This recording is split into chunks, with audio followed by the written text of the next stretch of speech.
Good morning. Day of the exam. After I lecture for a while. I'm willing to take any questions, but I'm going to actually let that go until just before we have our break time, which is around 9 o'clock or so is what I'm hoping for. I want to go through as much stuff as I can. Yesterday's procedure was not exactly what I had hoped for, but I was expecting it to be not so good. Because it's just not pleasant to have a needle go into you, this time going in, drilling to take some bone out, and they did it 3 times, I think, that I can remember. And then fentanyl is the drug that they put in my IV, and do I know anything about that drug? All I know is it made me feel worse. It didn't slow me down, and so they gave me more, is what my wife told me later. But it's still in effect. I'm still a little bit queasy feeling, and the pain is now on a little bit too. But hopefully, I know they got what they wanted.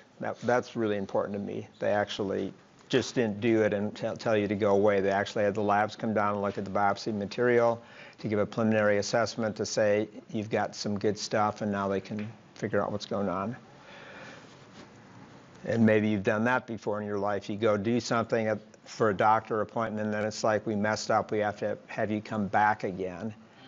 I didn't want to have to do that, so I think it'll be good.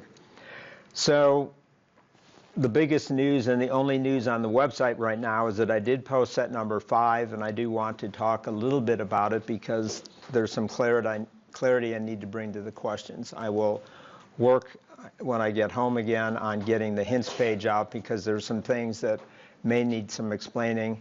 The problems were all covered last week in the material, so there's nothing that I'm going to talk about today that hinges on those problems other than backfilling some material. So I think that's good news. So what are those problems? I'm going to start by just looking at them. So here are the problems. 2 of them are drill problems, basic double sideband, basic AM waveform, and they need some more explaining, I think.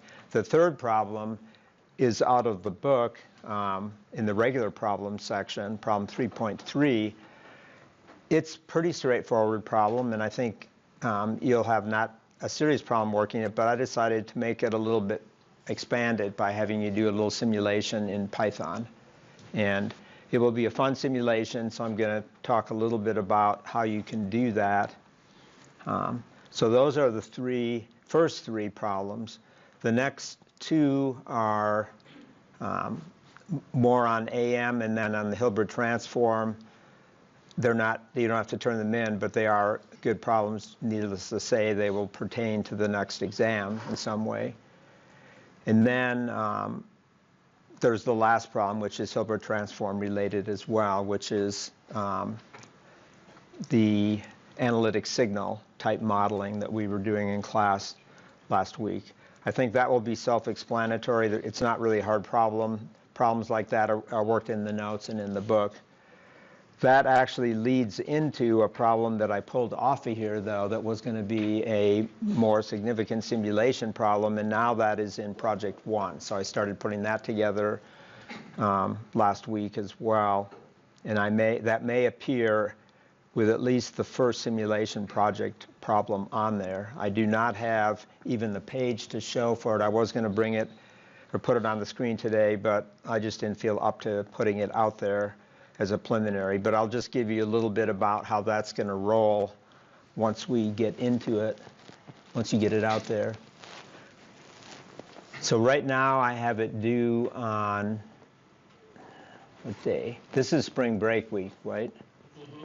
So I was anticipating that it would be turned in on the 27th. It might be due like on the 31st or something like that.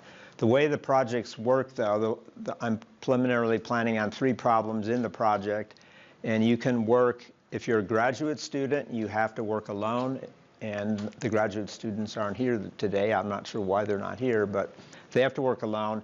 If you are not a graduate student, you can work in teams of 2, up to 2, and It's an honor code, so the honor code just says that you work with your partner, bring any questions to me, you don't talk with another team. That's my intent, and that's my desire. You just make progress on it. So it's a pretty interesting first problem, at least, that follows from number 6 over here. It's analytic signal type stuff, but it's a radio receiver, and it's using it in a DSP-based receiver where you could do an analytic signal. And you're saying, how would that play out? Well, it plays out in that normally in most digital radios these days, you have 2 A to D converters. So you down convert a signal, and you have it in complex baseband, and then you have to have 2 A to D converters to bring in the real part and the imaginary part. So this is a scheme where you can get by with 1 A to D converter, and then you convert it to a complex signal afterwards using techniques we were talking about last time. So I think you'll find it interesting, and then you model and produce results. So that's how I see it right now, unfolding. I guess I'll unfold a little bit more since I met with Dr. Trimboli last week about when I'm going to be gone on my trip. I leave on the 17th of April, so we'll have a class meeting on the 14th of April, and I will return on the 4th. This is the last week before finals. I mean, if you're like me, I don't think that far ahead. I just think kind of almost day by day. I mean, I have to think ahead. Some of you maybe think way, way, way ahead. Some of you don't think ahead at all, and you're like, I got to turn it in right now, and I forgot about it. But I'm just giving you this preview because I want you to be thinking about it, because this is relevant to the exam. The 21st or the 28th are the 2 days that I will be out for sure. And his suggestion was, no problem, I can proctor your exam. So I was thinking myself that I would have the exam day be on the 21st, because I could give you the overview and the review on the last day of class before I leave on the 14th. And then what happens on the 28th, possibly watching videos. That was his suggestion to me. I do have old videos, but I will investigate that. I can maybe make something new. I'm always signing myself up for more than I can manage anymore, seemingly. But at any rate, you can just make note of that. I mean, I think that would be best, right? You would rather take an exam when I'm not here than waste the time. Some of the videos are out there, but I haven't really even looked at them. So now in terms of these problems, this is the PDF, and I'd never showed this to you, but this is the PDF viewer that's part of VS Code. So I have the PDF viewer installed in here, which for me works really well. I'm using this all the time to reference the book. But here's the first 2 drill problems. So first one, not a problem. Second one is based on the first one, but taken into an AM radio context. So one of the things that's not going to work out, and I'm going to backfill this in the hints page, is that it says, assuming that it's now AM, determine the modulation index and the efficiency, which we were talking about last week, based on having that message signal and that carrier. Well, the first thing, though, you have to do is figure out what is the minimum amplitude of the message frequency, M of t, and get the normalized message. I realize I'm talking stuff that's not on the exam, but it is definitely something we've talked about the last 2 weeks. So you have to solve for that. And that involves finding the minimum of those 2 cosine waves. And this is like what I showed you last week in class. It's better to just do a model of it. Just simulate it basically and figure out what is that minimum value, unless you like calculus and figuring, mins and maxes out.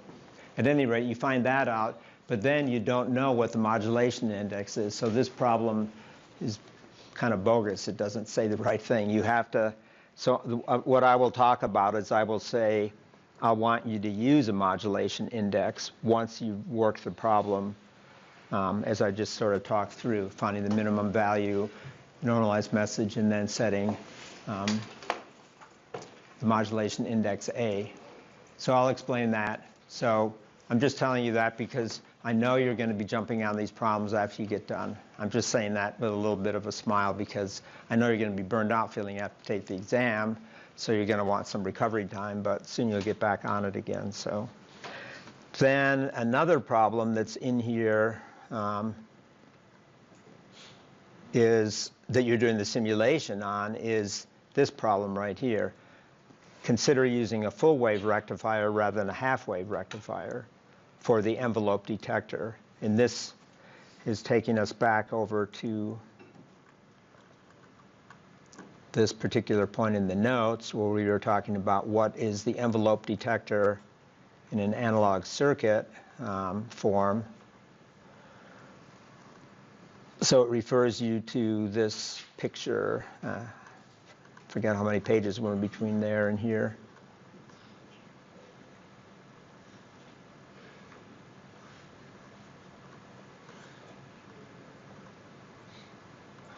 Just about there. There we go. So that's the analog circuit, and then they say consider a full wave rectifier. So that would be like a bridge of diodes, right? Does that kind of resonate? Because you've seen this in circuits. Where did you first see the half wave and full wave rectifier? In electronics, maybe? I mean, I don't know exactly where you first saw it, but. I think circuits 2. Okay. You got the signals and things. I know you're aware of it because I've seen it when you work the homework problems that I've graded already. I've seen that you're cognizant of what rectifiers do because there was a question on problem set number 2 about half wave and full wave rectification on a sine wave, right? Everybody seemed to understand that. So what does this look like for an envelope detector, though? And I didn't really know, but there, that picture doesn't appear in the book anywhere.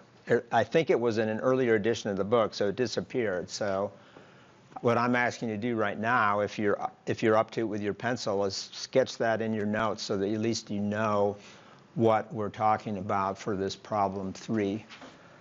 But you're going to be doing a computer simulation of it, so you're not going to be doing it in SPICE or anything like that. I mean, you could certainly do it in SPICE, but I want you to do it in Python.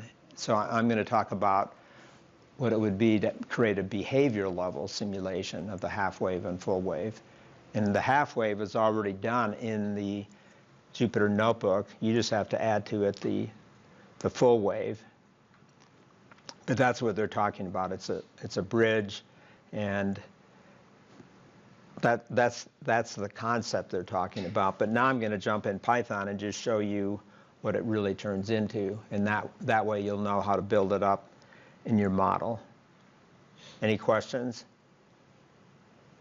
I'm trying not to deprogram your brain a whole lot from your thinking of the exam, but you got to have a little bit of width to your, little bandwidth in your brain right now. So now I'm going to jump over and look in Python. And I'm going to go over to the notebook. And because I was demoing a lot of stuff in here when we were doing AM modulation, though, I'm not sure whether you looked at the code close enough to see this, but we have this picture right here. So how did I get that? There's the line of code that gets that. So this is demodulate AM, another note you might write down in the for finding the section in the Jupyter Notebook that talks about demodulate AM. So if I run this segment of code here, and right now it's that guy, so I should change it to the other signal.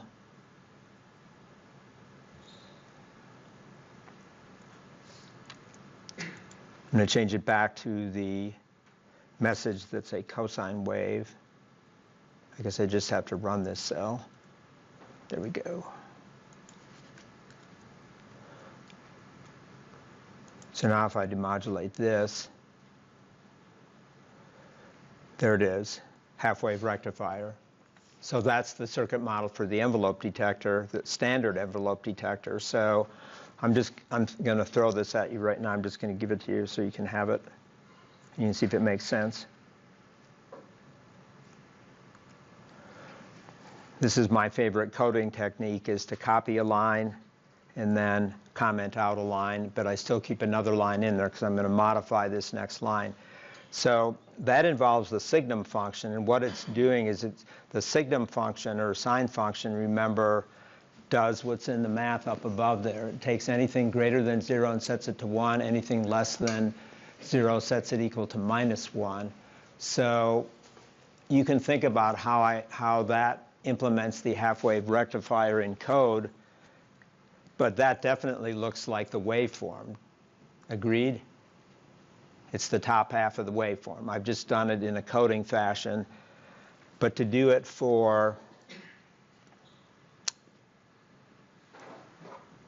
the full wave rectifier, it's even simpler. I just have to do ABS of XC.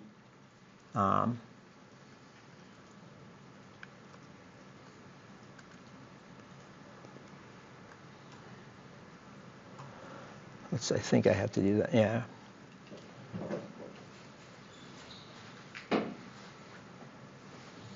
No, that's not right. I don't need to have that in there.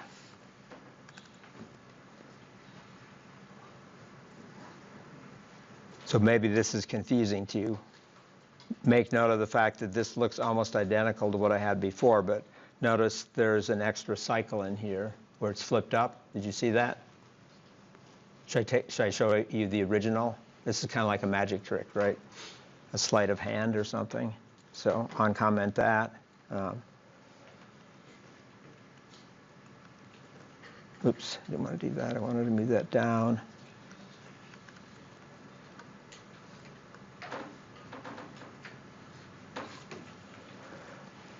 No, I didn't do the right thing. Yeah, I did. Now I've got myself confused. It doesn't look like what I was thinking it was going to look like. I know there's a difference here. I'm just not, I think I did this right.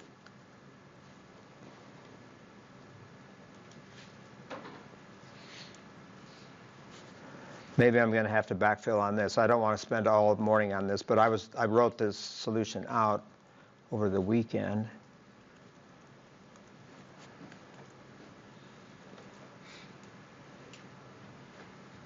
Oh, yeah, I know what's going on. The modulation looks the same. What I have to do is I have to zoom in on this. That's where I'm screwing up.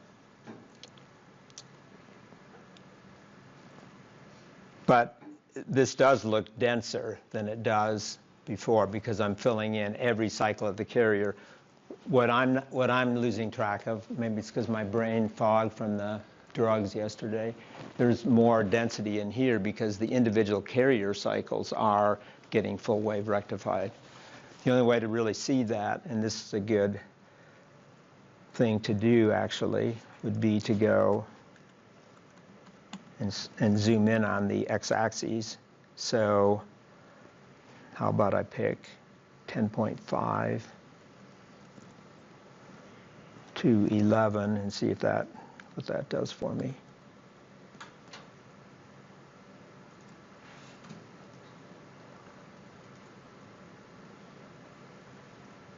Oh, I have it in milliseconds. Why is it not taking my limit? Oh, I've got two plots in here. Never mind.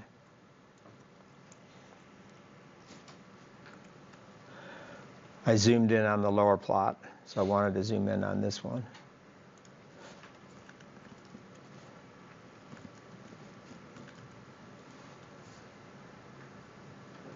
So that's full wave, and it's not oversampled with a lot of samples at this point, but now you're going to see, now you'll see the difference. If I uncomment it, see half wave.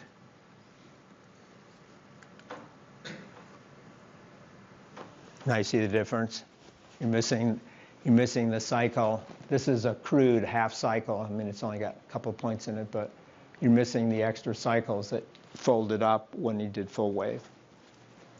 And what you're going to see when you work this problem in simulation, you're going to see that you're going to get a larger output too. So I ask you to comment on that. That's going to take you back to circuits. It's going to take you back to actually power systems, actually. Does anybody remember anything about that? And you talked about power supply building somewhere or another. I'm trying to think.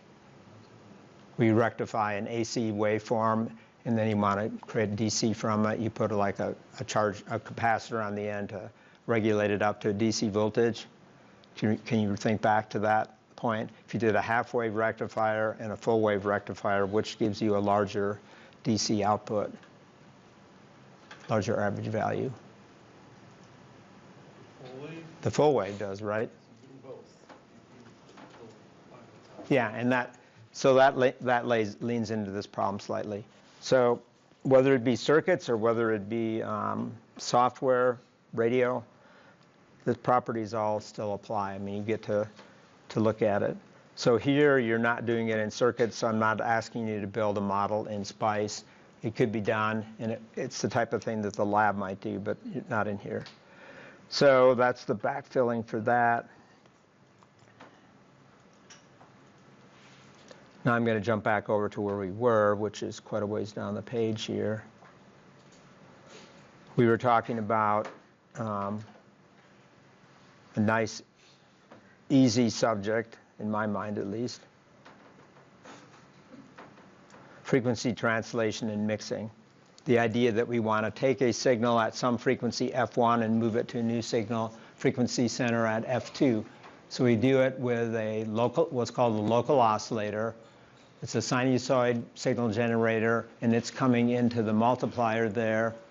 And then we're picking a new frequency that we want to shift it to, and that new frequency is F2. So this is the mathematics that occurs in the book. It just says, this is our local oscillator. The 2 is in here to make sure the trig identity involving the 1/2 factor goes away and it's back to 1 again. But this frequency is chosen so that it moves it to omega 2. And this is the way the book presents it. And it's all well and fine in my mind, but I actually have another way of thinking about it that I think is maybe easier, because this subject should not be hard. So there's more discussion in here, but over in the notebook I actually talk about it too. So I'm going to run this past you and see if this seems better, or at least helps you think better. So here in the notes, and I guess, let's see, is that big enough, or should I make it bigger? You guys in the back row can read it? Okay. So here I'm just saying that the idea is I want to shift the new signal to, the input signal to a new frequency. In this case, I want to move it to FIF, is the terminology I'm using here. So I'm going to create a mixed signal, X mix, and what I'm going to do in the notes here, I want to move the signal to FIF2, so I'm either going to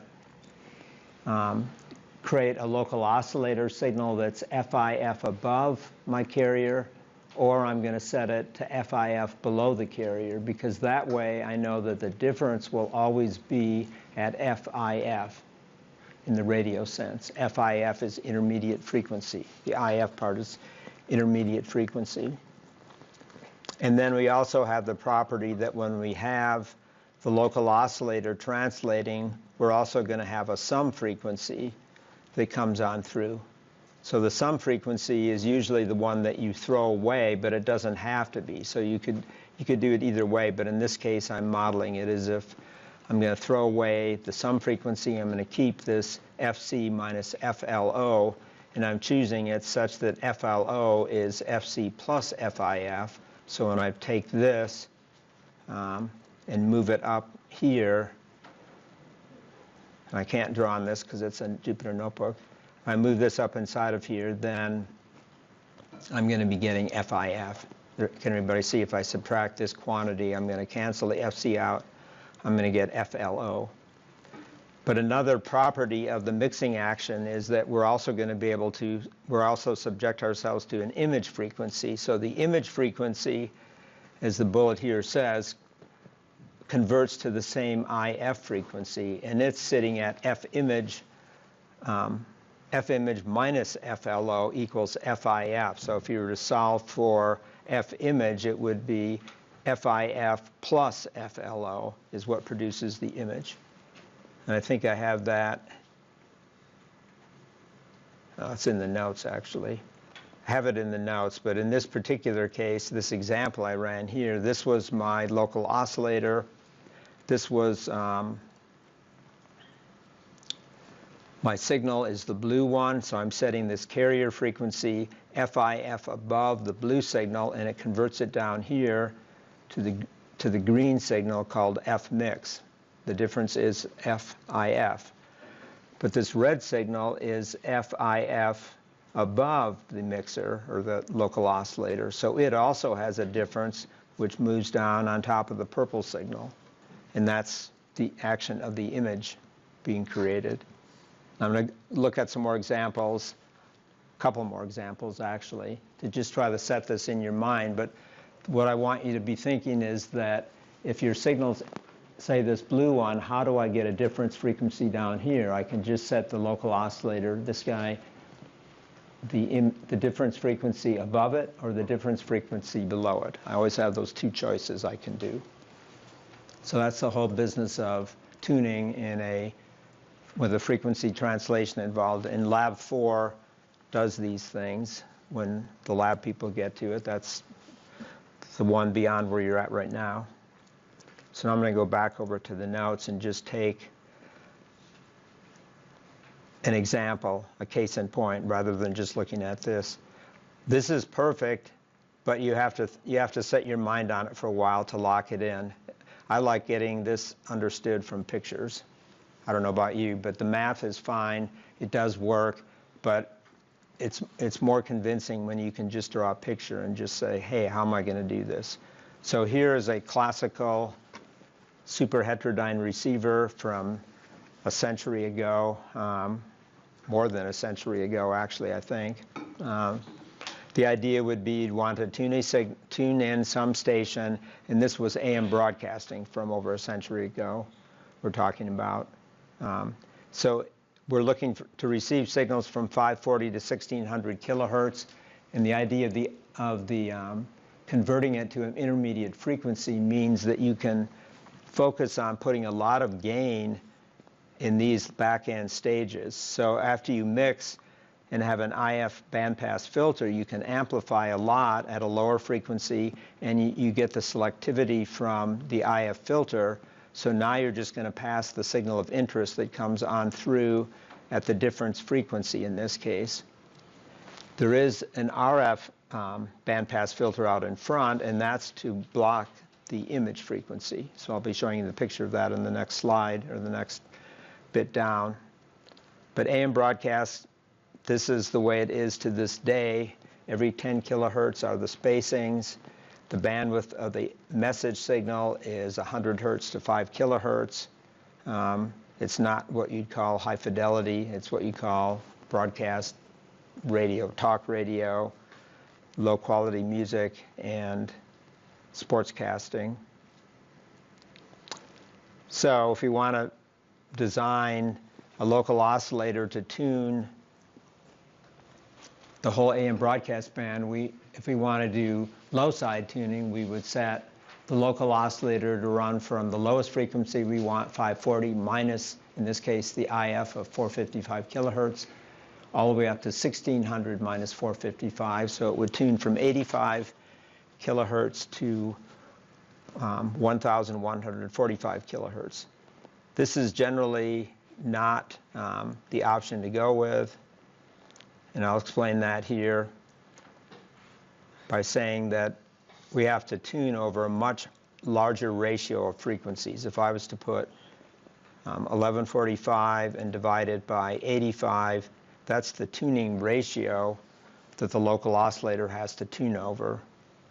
And remember the AM radio I bought in last week, and it had the knob on the side of it to tune the radio stations in. If we go with high side tuning, though, in other words, we're going to set the local oscillator above 540 by 455. And then if we want to tune in at 1600, we're going to have the local oscillator set at 1600 plus 455. So our tuning range now for our local oscillator is, just change the color, is now 995 to 2055, and the ratio is just 2.15. So that's very doable to make an oscillator tune over. For those of you that play music, what is this in musical terms? What is an octave? It's a doubling, right? So that's what we're seeing there. We're seeing the oscillator has to tune a little over an octave. And okay, I just used a musical term, but guess what? Electrical engineers and RF people, they talk about octaves as well. So octave band tuning or that sort of thing does come up.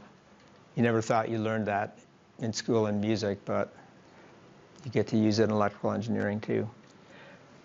So if we wanted to get a station at 560 kilohertz, which is, I think, KRDO, but I'm not positive if that's where it's at. So tune 455 above that, and we can pull down the signal at 560 by setting our local oscillator to 1015. So here's a pictorial of how that would work. This is what I want you to grab your brain onto, because this to me is what makes it all make sense. We want to get a station at from 560. We want to have it get converted down to 455, which is right here. So we set our local oscillator at 1015. It produces a difference of 455.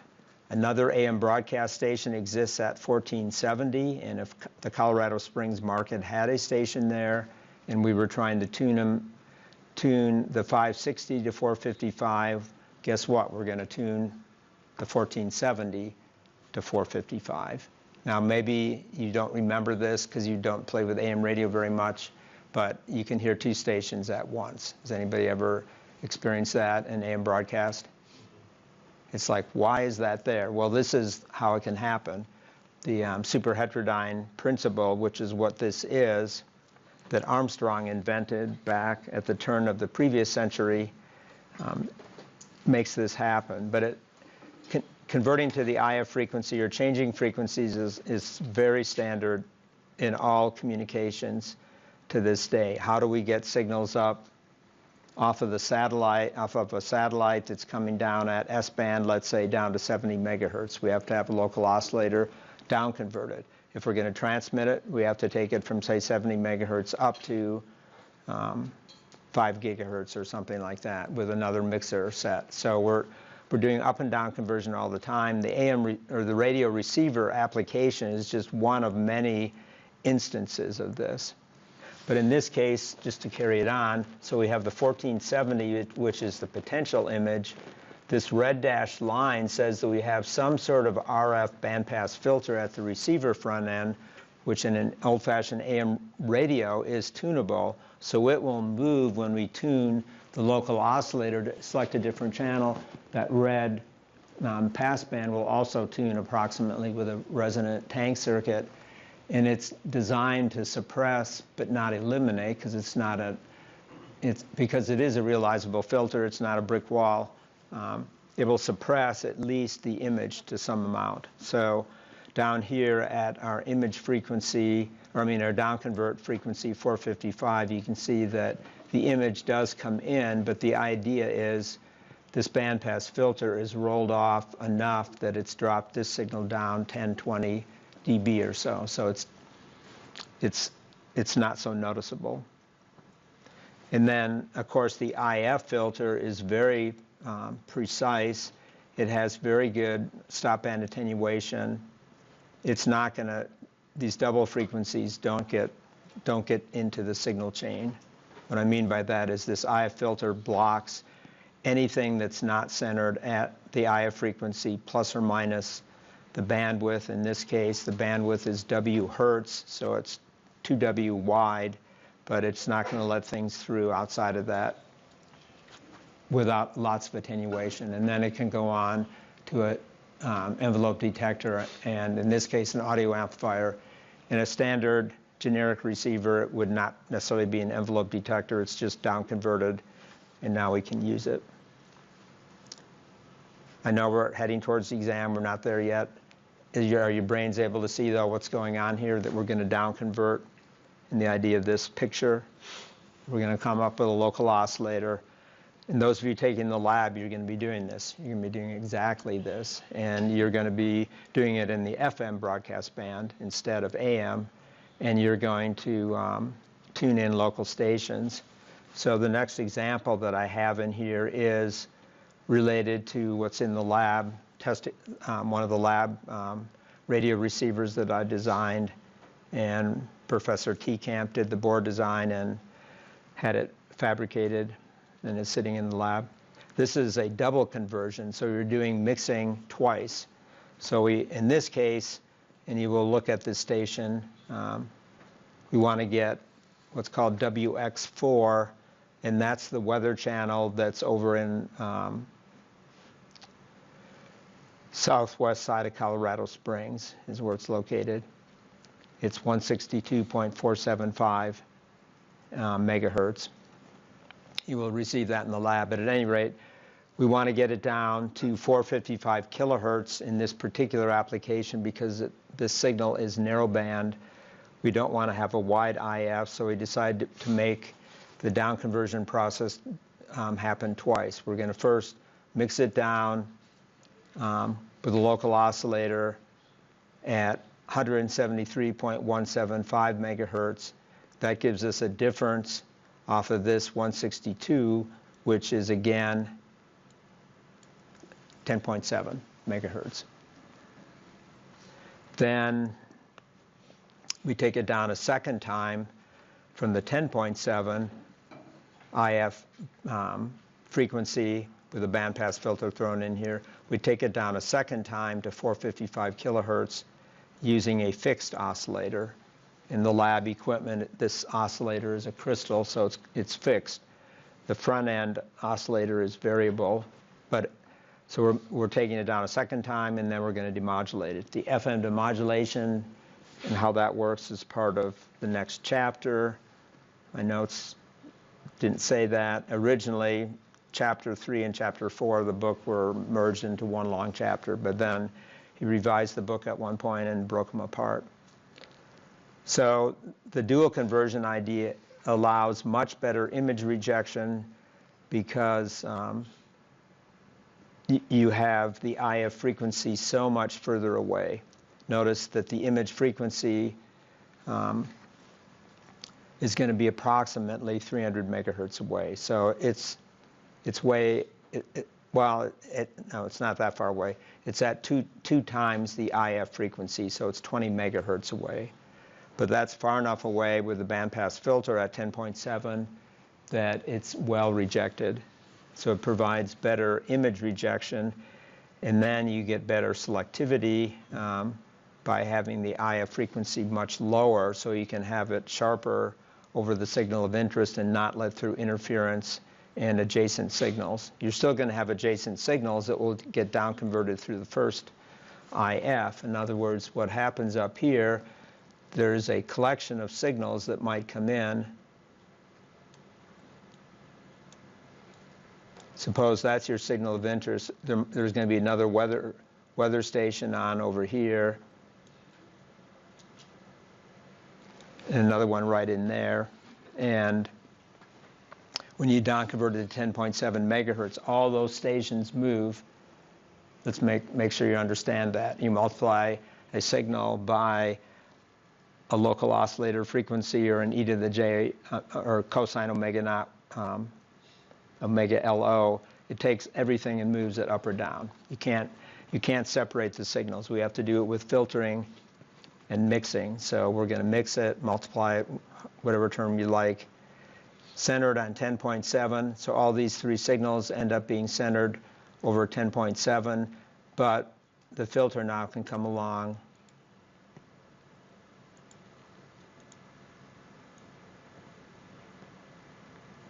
and only let that one pass with a minimal amount of either adjacent bands. Then when we convert it down further to the next IF, it can zoom in even more precisely and keep out the adjacent channels more effectively. Adjacent channel interference is something that I'll have you explore probably in Project 2. It is a reality. And why do we have it as a reality? It's because we all want to use communications means to get our signals to us, but we have to share the spectrum. So we have to pack spectrum tightly in order to do that. So I've been talking about that probably since the first day, but just understand it's a natural resource and we have to share. So just to give you a little view of that lab 4.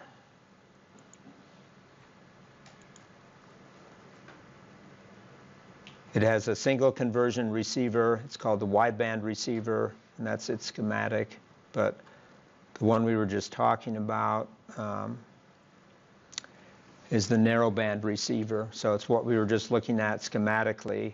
It's got a first mixer, takes it to 10.7, and then it's got a fixed crystal oscillator that takes it down to the 455 kilohertz intermediate frequency, and then it goes into an FM demodulator. And this is built with analog ICs that do RF signal processing. And then this is the IF filter. It's a ceramic filter in a little circuit module. And then the second IF filter is, let's see, where is it? 10.7.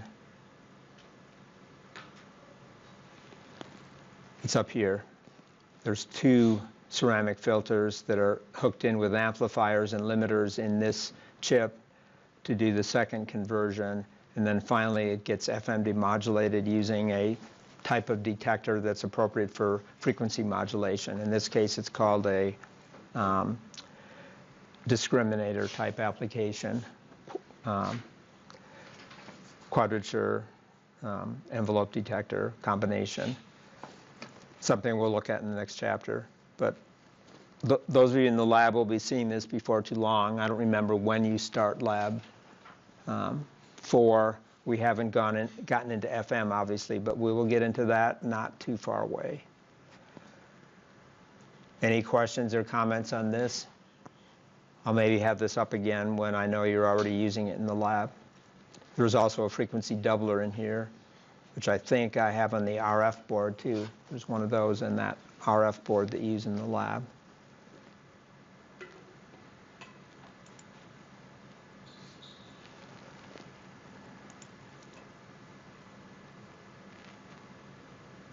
So what are some facts about mixers? I just have some notes in here on them that basically how do you implement a multiplier in analog or in RF circuit design. So there's no such thing as an ideal multiplier. You just can't do it. You can do it in floating point math fairly well if you're doing it in DSP, and that is done, but it's not, you still have to do it in the analog domain. In spite of us making a lot of progress, we still mix in the analog domain, and you're doing that, playing around with that in the lab. So what's one of the fundamental things about mixing is it comes from passing the sum of 2 signals through a nonlinearity. And the way to explain that is what's in the math up here. It just says you have A1 times X1 plus A2 times X2. If you have a nonlinearity, in general, you will have various powers of whatever the signal is coming in made by the nonlinearity. I'm thinking back to a power series expansion now from calculus.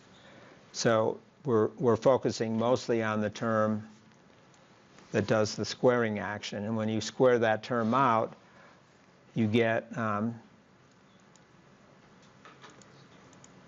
2 terms. You get this one and this one, which are the square of each individual signal.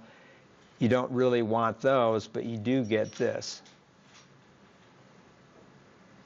In particular, you get X1 times X2. So see how a nonlinear device can actually perform mixing, because you end up having this square term. You have a lot of other terms, and again, if you're in the lab, you've got to observe those on the spectrum analyzer already.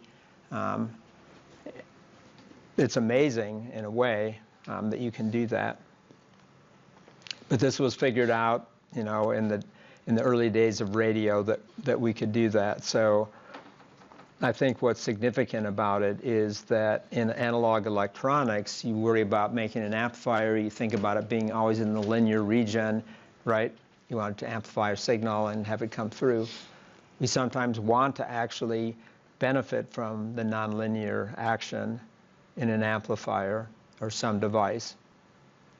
Is anybody surprised to hear that? I mean, you don't want to have the sound that you hear through your ears going through a squaring device. It's going to sound very distorted. It's not going to be what you want to hear at all. But in a radio application, getting at the heart of things is the mixer, and here's a picture of it. So what can we do to create that nonlinear action? We can do it with various types of devices. This is just a picture that says it could be a diode, transistor, FET. You could have an active mixer that uses a FET and it brings two signals in. Whenever you're seeing a mixer in any schematic or any block diagram, you have to see two different inputs. The local oscillator and the RF will come in, and then you'll have an intermediate frequency. The double balance mixer is what's used in the lab. It's constructed using a diode ring, which is what you use in a bridge rectifier. It's the exact same type of four diode. The connection of the four diodes is identical. And this is what the double balance mixer looks like inside of it. And if I was to blow this up a little bit, if it will cooperate with me. Oops, don't want to do that.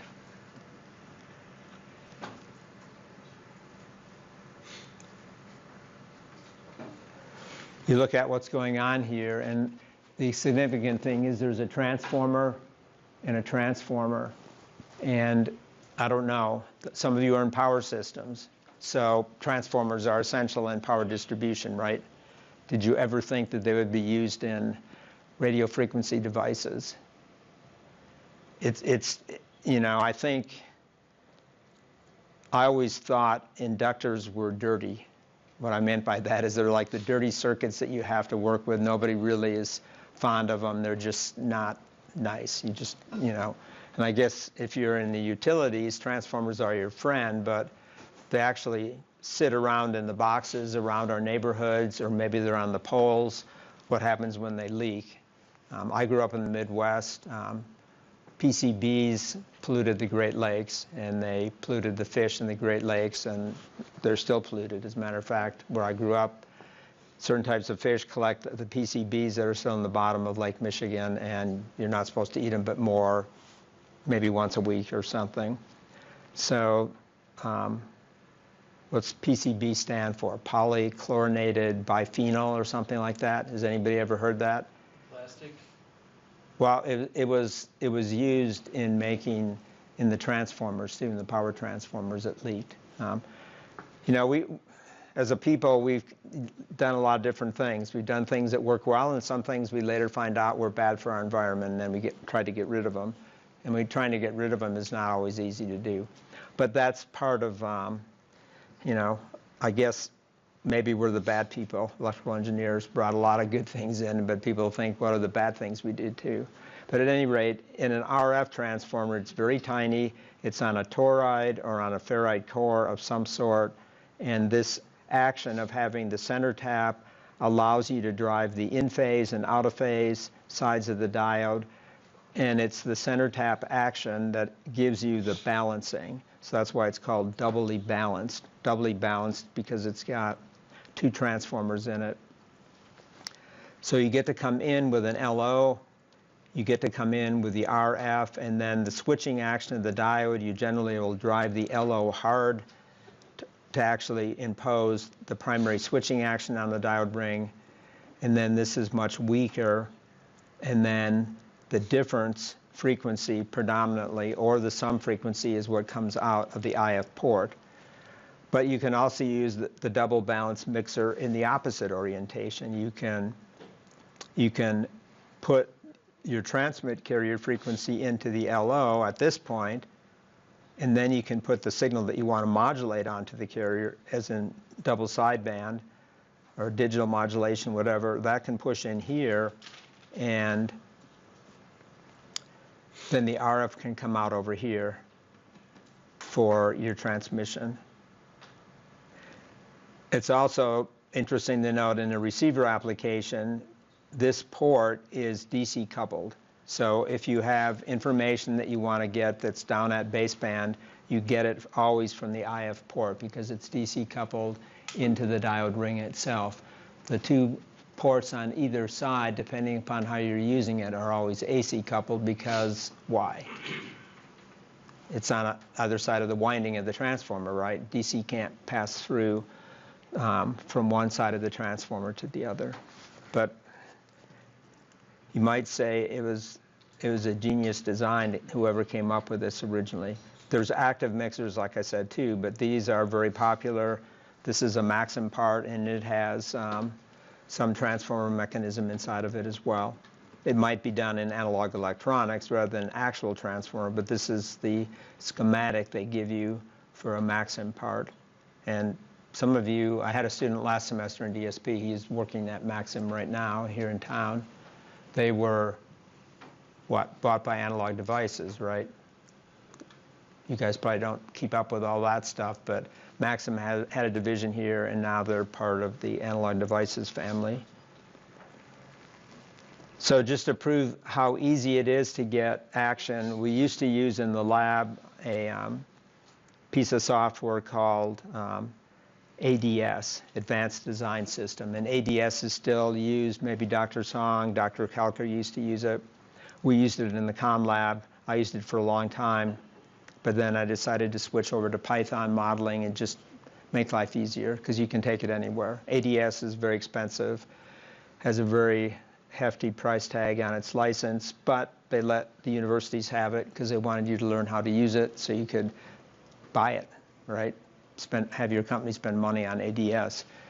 I really enjoyed using it, but I don't miss it. I can emulate things in Python. So here was an actual circuit model where I put a single diode in, and I'm just feeding in a carrier, and I'm feeding in an AM signal composed out of these two blocks. A sinusoid at 560 kilohertz is the carrier.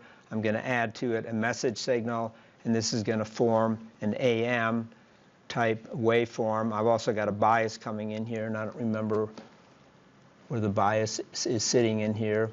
But at any rate, these two things sum together, and then I sum in the pure carrier, and then it goes through the envelope detector. And lo and behold, the input signal has got the upper and lower sideband, the pure carrier, and there it is shifted in frequency as a result of that. Now, this picture is deceiving, and those of you that are in the lab know that it's deceiving because if I look way up here in frequency, I'm going to see a lot of stuff up there. I'm going to see the sum frequencies. And you've seen all that in the spectrum analyzer because the spectrum analyzer is wonderful. It doesn't really lie to you. It lets you see all the bad with the good. But here I just zoomed in to prove that just the action of the diode does give you a difference frequency. It's showing that the nonlinearity action is indeed working.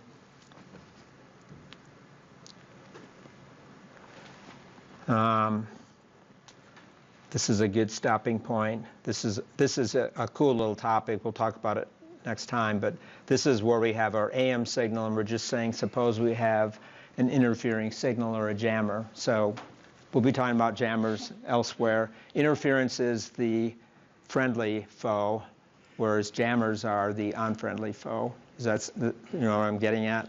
Interference is just casual. It's happening sort of accidentally, whereas a jammer is, you know, what goes on when you're purposefully trying to disrupt something. And since we're doing military actions in Iran right now, we definitely have both sides, and I'm sure there's jamming systems out there from both sides operating right now too. So we'll talk about that. What I want to do, though, in the last few minutes, are there any questions? And I'll make a few comments about the exam before you get it when you come back from your break. Any questions about the exam? It's all on Chapter 2, which is what I said it would be. It's got a couple problems that were on the quiz sheet, just like I said. Then it's got some new problems. So you're going to have to do calculus. So you can't learn that on a break time, but you're going to definitely be doing a little bit of calculus in some of the problems. So your calculator will probably be handy too. You definitely want to have the crib sheet. And I see Sam has his. You definitely want this. You are going to need it, absolutely. Another thing I'm going to explain to you before we take off, and I guess I can stop the video. The exam is sitting in here, but it's not stapled and collated. Why am I doing that? It's because you're just going to get 5 pages. I'm going to have them. You're going to come and grab them. I'm going to scan everything so I can grade it electronically later. And the staples just get in the way of the collator on the machine. So I don't want it stapled. It's probably best to at least put your initials on every page other than the top page. But understand I'm doing it for a reason. I'm not trying to make chaos. I'm trying to make it good. I'm going to go up and scan them as soon as you're done with them. So with that said, I'm going to stop the video.